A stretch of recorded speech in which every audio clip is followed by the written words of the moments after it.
Well, I'm Jared, and I'm here to tell you tonight that the affirmative plan is not going to work for one primary reason, that it's going to fail to reduce or remove the equipment provided under the 1033 program, because most of it is stuff that police agencies need to run on a day-to-day basis, and it's available in regular markets.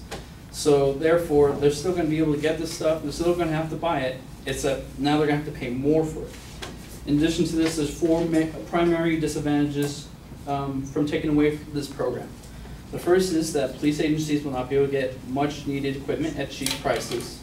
The second is that cities will need to spend and tax more to supplement the needs of police or not meet their needs at all. The next one is that taxpayer money would be wasted as surplus gear from American defense spending would be left to waste in storage or destroyed. And then the final one is that officers of cities that can't afford equipment will be placed in greater danger and will not be able to protect their citizens in serious or worst case scenarios.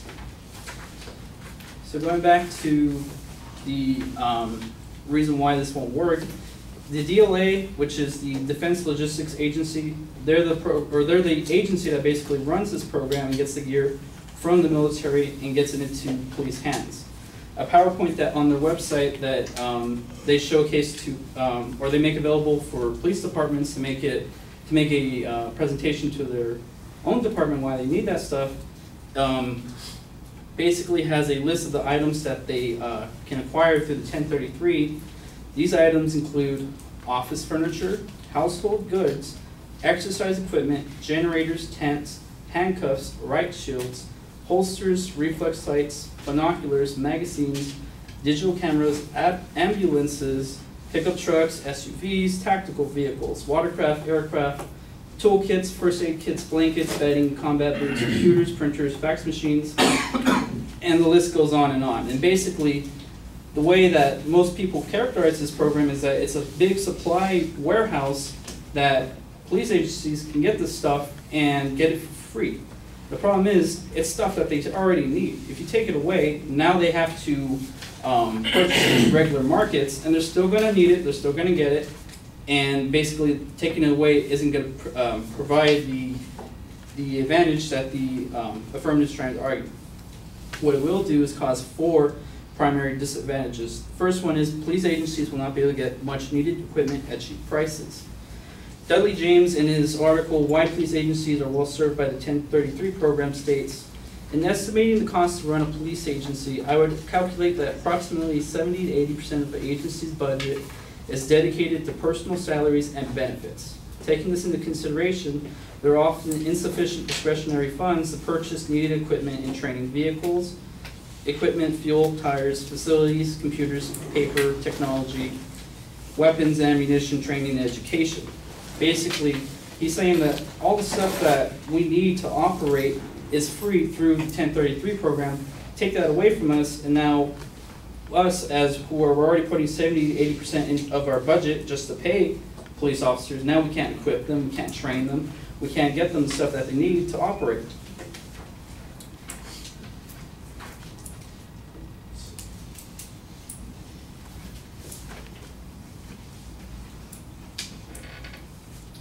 Next point is that cities will need to spend and tax more to supplement needs of police or not meet the needs at all.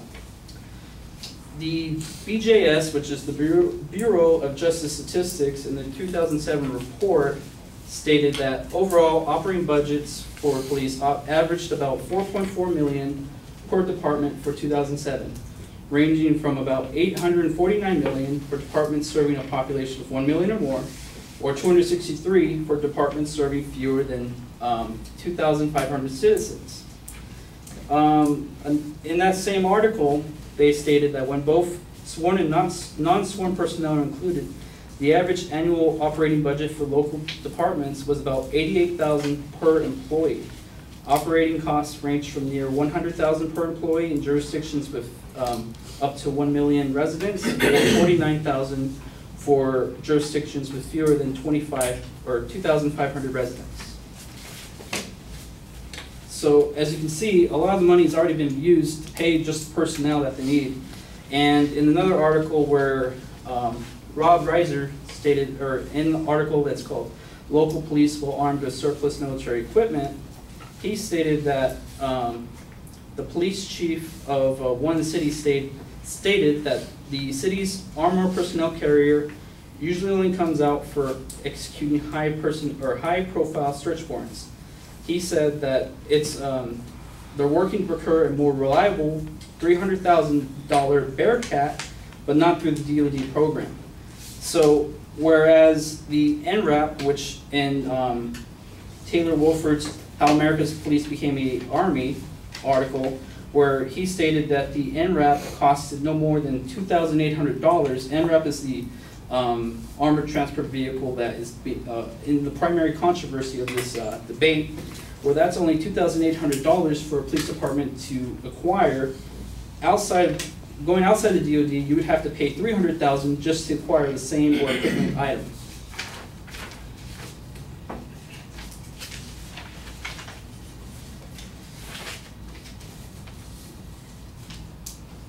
Next point, which is that taxpayer money would be wasted as surplus gear from American defense spending would be left to waste in storage or destroyed.